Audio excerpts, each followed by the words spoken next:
what happened to Bill South, but he did leave a note saying, is anyone else getting sound?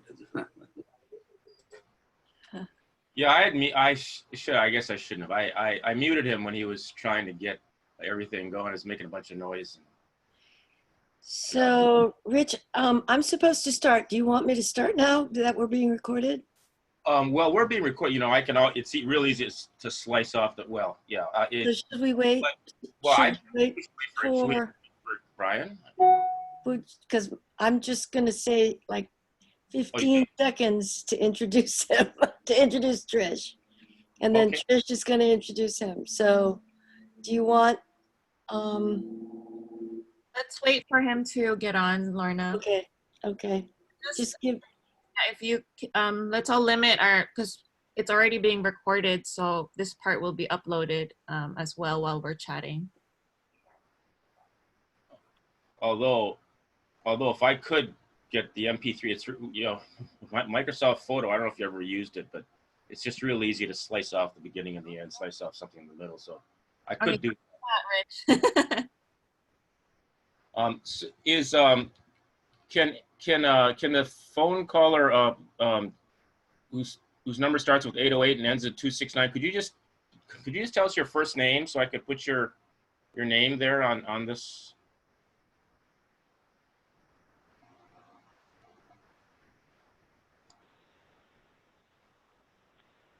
Fernando. Fernando. Okay. Oops, Fernando. Okay, good. I'll put that on. That's Hernando H. Fernando. Fernando.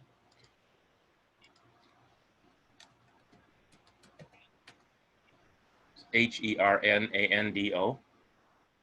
Yes. Very good.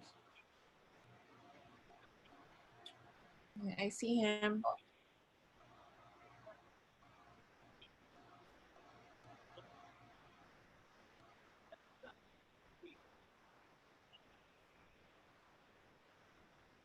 How do you unmute yourself? *6. Yeah. I'll unmute you and then I can mute you back. I'll mute you. I can unmute you if you'd like to say something. Good morning, Senator. Hi, I'm not sure why I'm vertical like this, but I think we'll just go with it. Are you on your phone? No, I'm on my iPad. It's fine. Okay. We're going to get started in a minute. We'll do some quick introductions and then I'll go through some quick housekeeping. Yeah, and we'll dive into Q&A towards the end. Sounds good? Sounds great. Okay, I'll pass it on to Lorna. Aloha. Aloha. Hi, Lorna. Thank you so much for joining us and taking out a little bit of your time from Washington to be here with us, because I know it's got to be crazy making over there these days.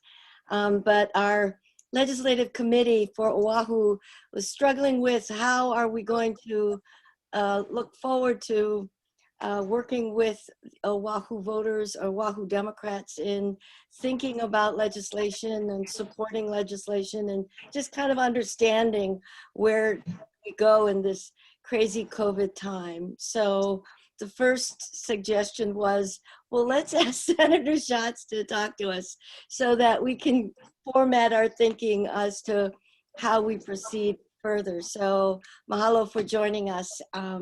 It's just wonderful that you could take some time to be with us. Thank you. Trish? Good morning, everyone. My name is Trish Chica. I'm the co-chair of the Legislative Committee for Oahu County. Thank you for joining us this morning. Just a reminder that this meeting is being recorded and will be uploaded on both our Facebook pages and our website. Just a reminder that to please mute yourselves or turn off your video if you're not speaking. A suggestion is to use the speaker view. So on your upper right, you'll kind of see a little grid that you can toggle on. It says gallery view or speaker view to give us the best view of Senator Schatz. We only have a short time with him today, so he's going to be going ahead and diving in and sharing, you know, a little bit about all the packages that were passed and why they're relevant for us. But we also have some questions that we will be asking him towards the end. So please, while he's speaking, I encourage everyone to type in your questions in the chat box at the bottom of your screen, and I'll be asking those questions towards the end. So go ahead and introduce Senator Schatz. Brian Schatz is our senior United States Senator, serves on the Senate Appropriations Committee, Commerce, Science, and Transportation Committee, Banking, Housing, and Urban Affairs Committee, Indian Affairs Committee, and the Select Committee on Ethics. He also serves as on the Special Committee on Climate Crisis and serves as the Senate Democratic Caucus leadership team as Chief Deputy Whip. So Senator, it's crazy that we're already halfway through the year and a lot has happened. You're back in DC now. Can you share a little bit about, you know, kind of the different federal relief packages that have been passed since March, and what is going on right now? What is the update as far as the federal funds coming to Hawaii, and what are you pushing? What are the important next steps and other legislation that is important for us to know about? Sure. Thanks, Trish, for organizing this, and thanks to everybody for participating on a Saturday and for your continued engagement. I thought what I would do is very quickly summarize the previous legislation, because I think a lot of people understand sort of its basic framework, talk a little bit about what's coming next, and then make some observations about the political situation across the country, and then get right into questions. First, the most recent CARES Act, obviously, the foundation of it was the expanded unemployment and the Paycheck Protection Program, as well as funding for healthcare generally, for hospitals, for nursing homes, for clinics, and for testing. The PPP program has been moderately successful, a little clunky, but still a very necessary tool to keep people employed. And the expanded unemployment insurance has been, I think, very successful in stabilizing people's financial situation during the kind of mandatory shutdown. What we face at the end of July in Hawaii is the reduction or elimination of those federal benefits as it relates to the unemployment insurance, and it's unclear what will happen with the PPP program. So as a result, the urgency, I think, is going to be increasing to provide some kind of economic opportunity over the next several months. And so I think it is smart for the governor and the mayors to planfully, carefully, and in a healthy way, start to reopen the economy where it is possible. I will just make the following observation about this particular question.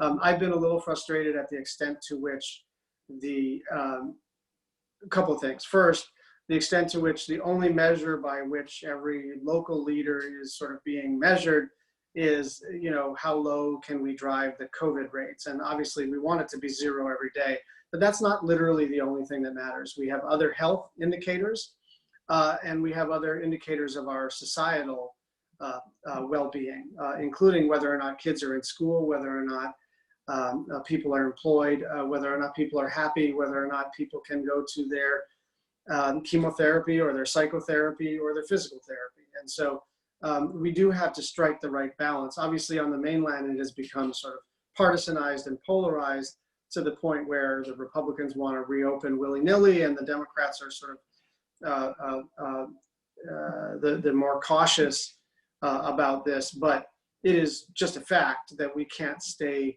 closed as a society until there is a vaccine, because we don't know when the vaccine is coming. And frankly, we don't even know about the effective deployment of the vaccine, which is and manufacturing and distribution. So now we are going to have to reopen as carefully as we possibly can. Increasingly, we are seeing that the most important things we can do are the things that we all figured we should do in the first place. Universal mask wearing seems to be the most effective and cheap thing to drive the infection rate down. And of course, social distancing and proper sanitation. So we have to continue with that. And I've been working really hard to make sure our contact tracing program locally is in good shape. I was pushing super hard with the state administration to make sure that's in a good position to handle any uptick in cases. And I'm happy to report that a former staffer of mine who now works at the University of Hawaii, Amy Grace, is a medical doctor, native Hawaiian, lives in Manoa, is working with Dr. Sarah Park to establish a cadre of contact tracers that'll be ready. And we were shooting for 300 to 350 by mid-July. It looks like we'll have 375 trained contact tracers and then another cohort getting trained. So that is an encouraging sign. As far as the next piece of legislation goes, I wish I could provide more clarity than I can right now. I like to be crisp in my explanations of what's happening up in Washington, but I think both the timing and the scope of the next COVID bill remains unclear. The structure of the bill, I think, will remain something about unemployment, something about retaining employment on the private sector side, more money for actually fighting the disease, whether that's research and development for vaccines and therapeutics or fighting the disease sort of on the front lines. But I think the other piece that Democrats across the country and Republicans who are not in the Senate across the country are fighting for is funding for state and local governments, because there's no way we can recover while we do layoffs. And we in Hawaii are in a good position fiscally, not great, but we're in a better position fiscally to survive at least a couple of months while we figure out whether there's federal funding coming. But lots of other states and counties don't even have a couple of months to kind of see what the picture looks like. So they're starting layoffs in early July, which is just going to be catastrophic at the human level, but also undermine our ability as a country to recover. Finally, yesterday being Juneteenth, today being the president's rally in Tulsa, I just want to offer one quick observation regarding what's happening in terms of the fight for justice. It was pretty extraordinary to see 10,000 people at the state capitol for the Black Lives Matter rally. And, you know, we've seen big rallies on behalf of justice and civil rights and human rights in Hawaii before, but this is really interesting because we don't have a huge African-American population. And so to me, this was a rally for solidarity and a rally for our fundamental values. And it made me super, super proud to represent the state of Hawaii. And I do think although our police departments are different, they're not without their corruption challenges, but they're different kinds of challenges than the systemic racism that we see in other police departments.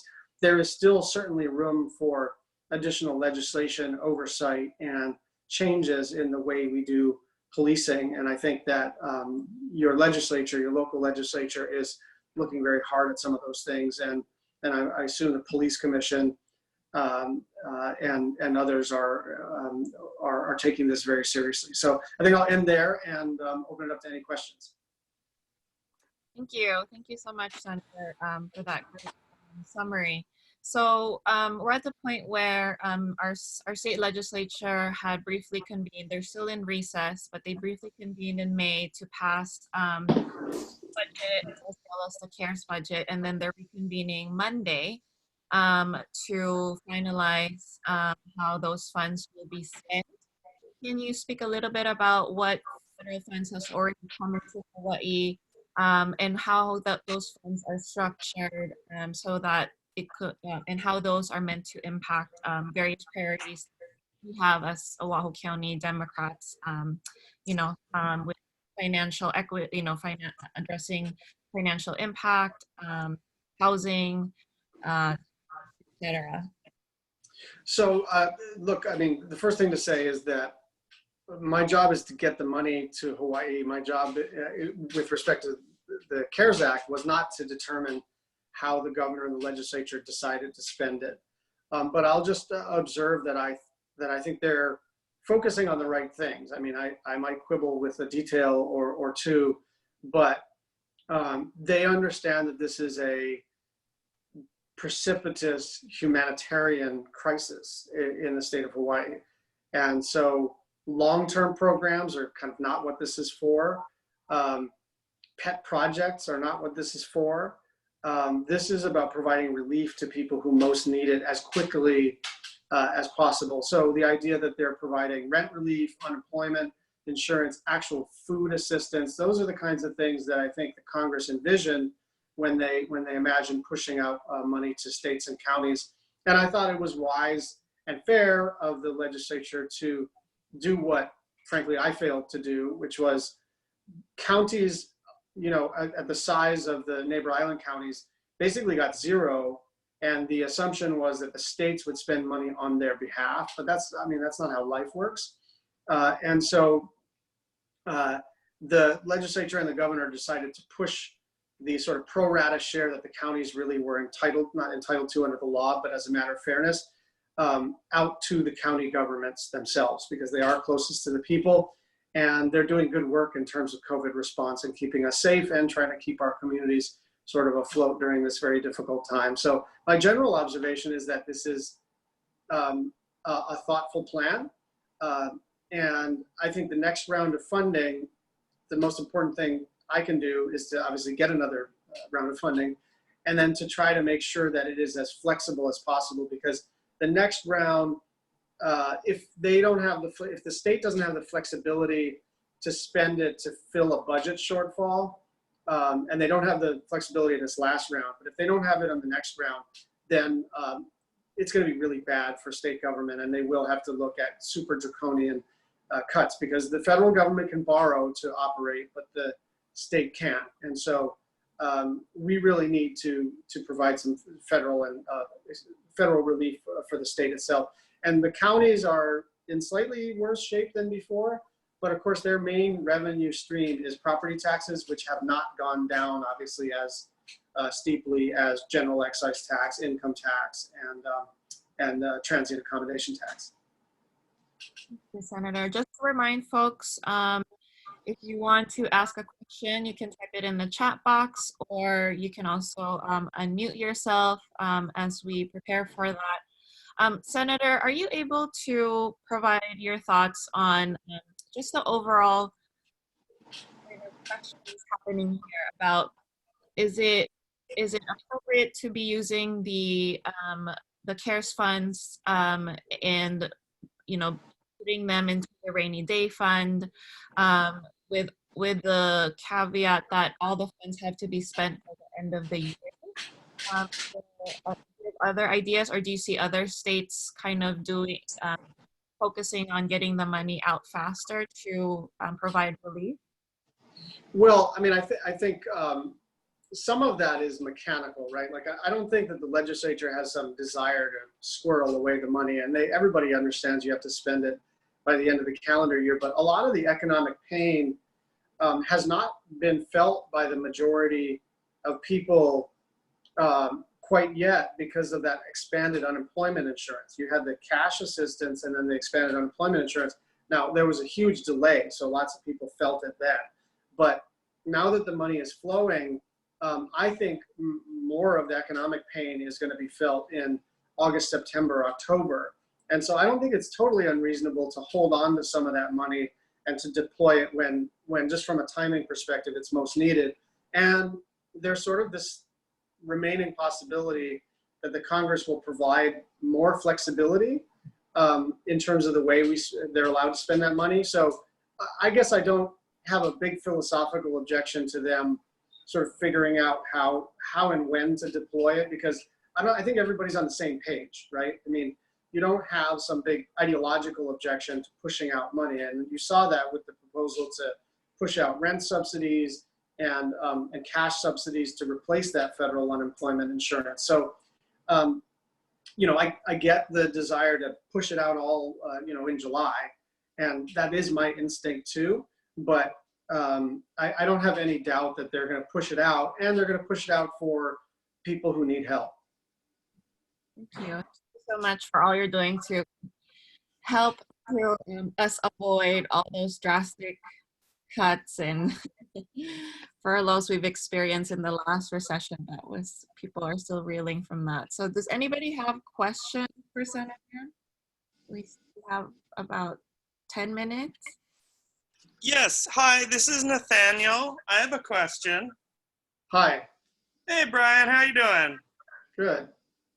So I recently contacted your office in regards to budget shortfalls and with a plan to monetize our curtailed energy, which is essentially waste energy at the moment here in the state of Hawaii. Actually, it has a negative cost, and it actually costs us money to deal with this waste energy. But to monetize to maximize curtailed energy and monetize it in order to, you know, fund these budget shortfalls and create a new revenue source away from tourism. I want to know if you received that and what your thoughts are. I have not seen it. I will make sure. I know I have a couple of staffers on the call, so we'll make sure that that they email it over to me. I'm sure they can retrieve it from our system, and it's probably with my energy team right now.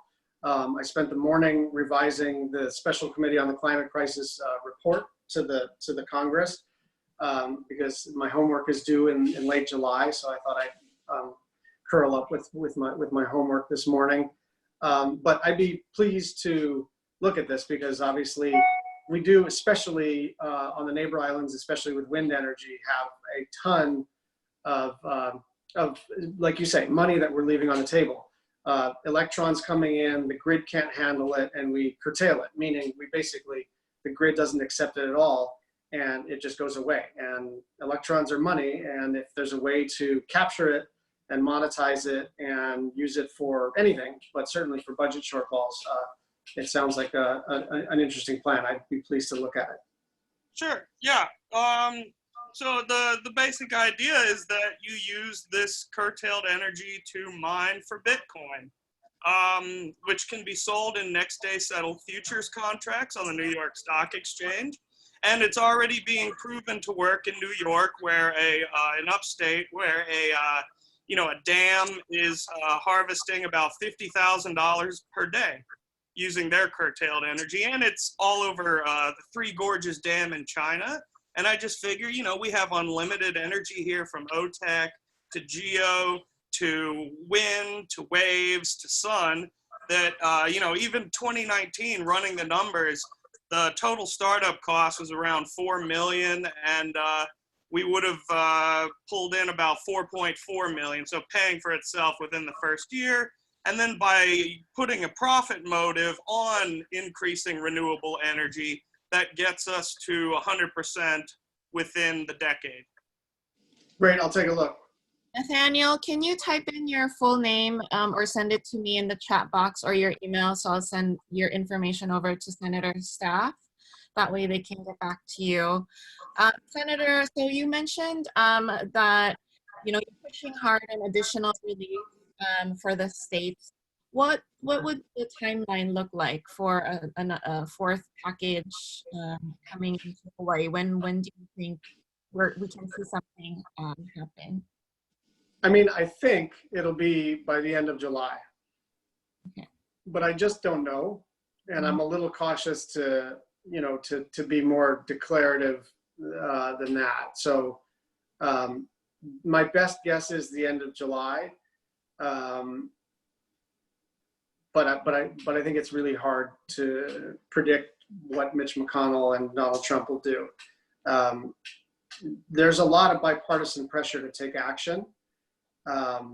And so it does seem like it's lining up for a negotiation in earnest between the chambers and the White House, but I don't know for sure. Senator, do you have any thoughts on the mass firing of government media agencies? Are you hearing about this? Yeah, I mean, this is this is a first tier scandal, but in a week where I don't even know what happened this week, but I can tell you that the sort of purge of the people with our values, you know, in the Voice of America would be an administration threatening scandal at any other time. And so, you know, it's just another reminder of the impact of an American administration and its long-term sort of tail in both a positive and negative way. I mean, you get a Democratic administration in there and it's climate, it's women's rights, it's LGBTQ rights, it's the way we approach democracy and the Fourth Estate, and it has an impact on literally billions of people. And this is just like some Wednesday night story that sort of, you know, flickered on the screen, and most people weren't even able to kind of register it because they're in their brains because there are too many other things happening. And so this is why not only do we need to win the presidency, but we really need to control the Senate Foreign Relations Committee and the Senate Appropriations Subcommittee on State and Foreign Operations, which is where things like Voice of America and USAID and the State Department are funded. And, you know, up until very recently, with some very notable and objectionable exceptions, we've had bipartisan consensus for human rights and civil rights and civil discourse and making sure that we protect the institutions that make a democracy. You know, democracies are not only about being able to conduct a vote, it's also about civil institutions. And that's what the hard work of the State and Foreign Ops Subcommittee does, and that's what the Foreign Relations Committee should do, and they're doing quite the opposite right now. Yeah. Anybody else on Zoom have a question for Senator? We have about time for a couple more questions. Aloha, this is Lorna. If I could just, am I unmuted? Yeah, we can hear you. Oh, okay, good.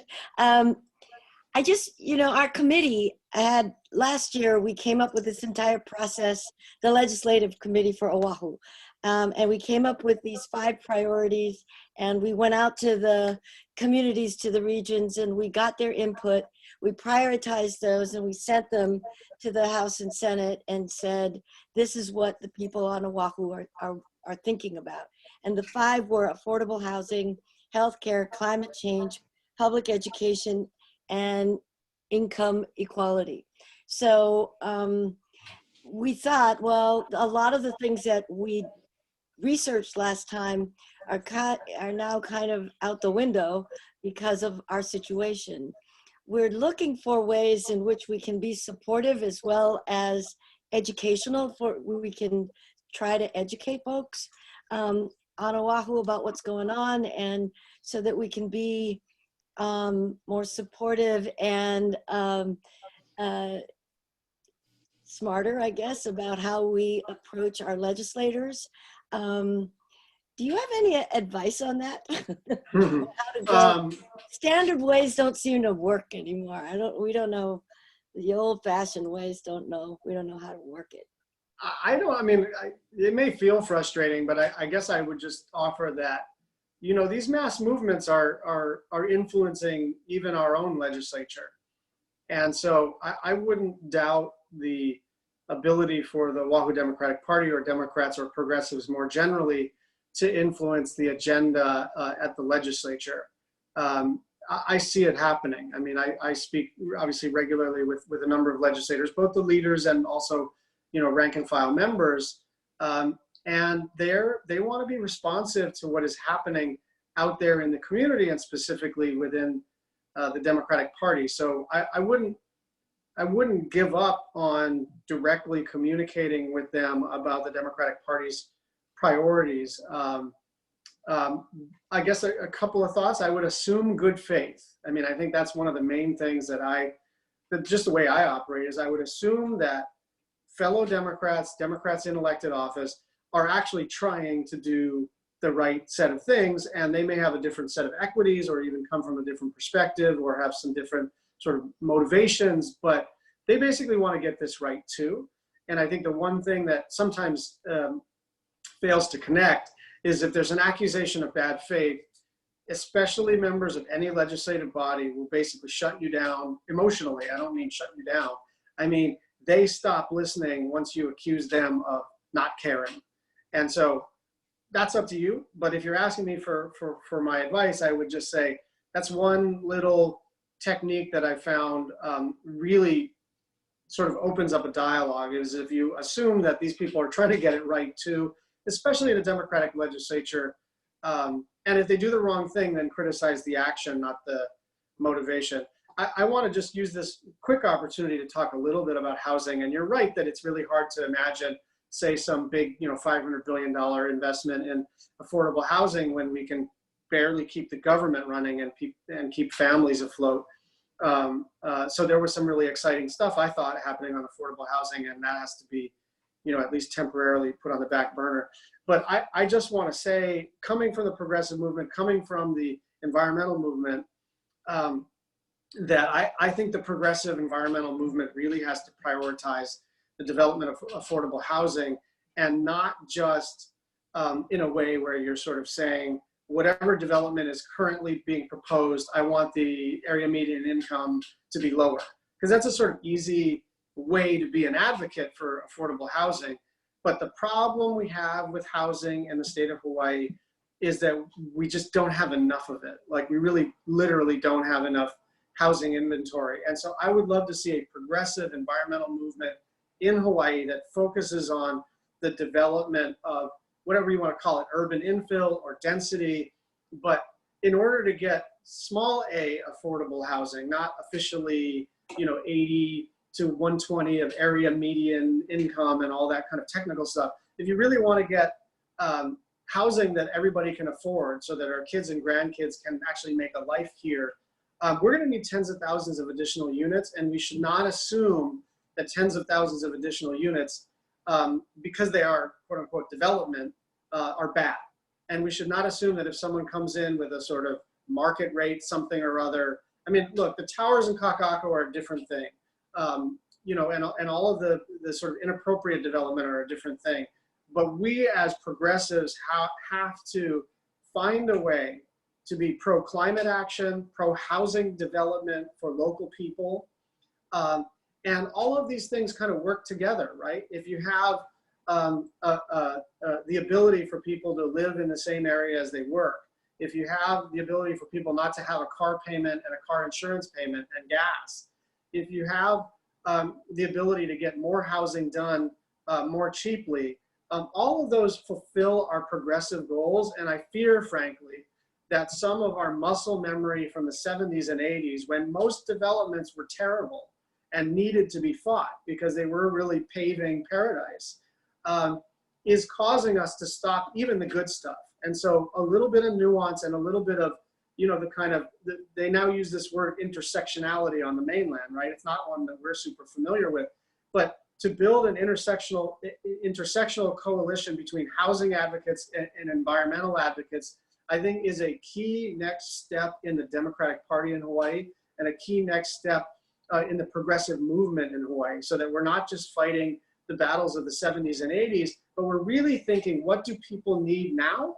And how do we deliver it for them? And so that's my 2 cents on housing. And I just worry that we're going to be in these old fights, and the number of units that we need will go from 22,000 to 28,000 to 35,000. And then every time we think we're solving a problem, we're actually just fighting a battle from the 1970s. Thank you. Thank you. That really helped. Yeah, I'm so glad that you brought up pushing for a progressive environmental agenda. That is certainly one of the priorities we have with the Young Democrats of Hawaii. We might invite you to talk about a progressive agenda. So I'll close with the last question in the chat box. There's a lot of talk, right, with in addressing inequity and injustice. The Supreme Court had positive rulings for the LGBTQ community in DACA, but Trump is still moving forward to stop healthcare for transgender persons, healthcare access, and as well as DACA. Besides Democrats winning in November, what can Congress do to stop him now? And then we'll close after that. We can do a few things to stop him now, but I think we should be realistic. And, you know, there's someone I was tweeting about, you know, we got to pick a Senate race. And then someone like tweeted back at me, like, I'd never heard this word, but they were like, electoralism will not solve everything. And I tweeted back and I was like, listen, I'm an elected official, like you do you, but I believe in electoralism. I believe that winning elections is the most important thing that we can possibly do, because even as we won on a couple of these cases last week, you know, it was on the basis of basically violating the Administrative Procedures Act, not the Constitution of the United States, right? They said there would have been a way to end DACA, but you screwed up on the Administrative Procedures Act. This is not some sort of progressive movement in the United States Supreme Court. This is, we won because these Trump administration is idiots and they don't know how to even do bad things in a competent way. It was a great victory for the 800,000 or so DACA recipients, but we shouldn't believe for 1 second that this Supreme Court is turning progressive. We've just got to win the next election. Sorry, I was pounding on the table and I shook the iPad, but we've just got to win. And one of the things I'll do with Oahu County is let you guys know how you can help. Now with so much of organizing being online, our geographic positioning is not an impediment to us helping in Arizona or Nevada or North Carolina or wherever. And we've done it in the last couple of cycles very successfully. There are tons and tons of races that are competitive. You know, there are the sort of top four: North Carolina, Arizona, Colorado, and Maine. But there's another tier 2 Georgia races. I think Alaska is winnable, Iowa, Kansas, Texas, South Carolina. So my objective is to try to flood the zone so that they have to play defense in 10 or 12 Senate races, and so that all we need to do is win 4 of them out of 10 or 12 to take the Senate back and to control what will happen if there's another Supreme Court vacancy, so that we can control those gavels on judiciary and foreign relations and commerce and appropriations and health, education, labor and pensions and energy and natural resources and environment and public works. And so it is about the next election, and there's nothing preventing a group of very dedicated people in Hawaii from changing the course of history. And I hope you'll do that with me. Yes, thank you so much, Senator. We are very happy you said that. We will get that all that information from your office so we can begin to plan how we can help flip some of those seats. I'll turn it back over to Lorna, who'll provide the closing for today. Lorna? Aloha again, Senator, and thank you so much for being with us and illuminating us in wonderful ways. You've got our thinking going, and we can now start organizing in great ways. So thank you so much. And we will be in touch, particularly because Oahu is very much organizing a blue wave action in CD 11, North Carolina, for Mo Davis, as well as Cal Cunningham, as well as, of course, for Joe Biden. So we'll be in touch. We're all right in that area. Right on. Mahalo. Thanks, everybody. Thank you. Everyone, stay safe and healthy. Aloha. Aloha. Aloha. Mahalo and aloha.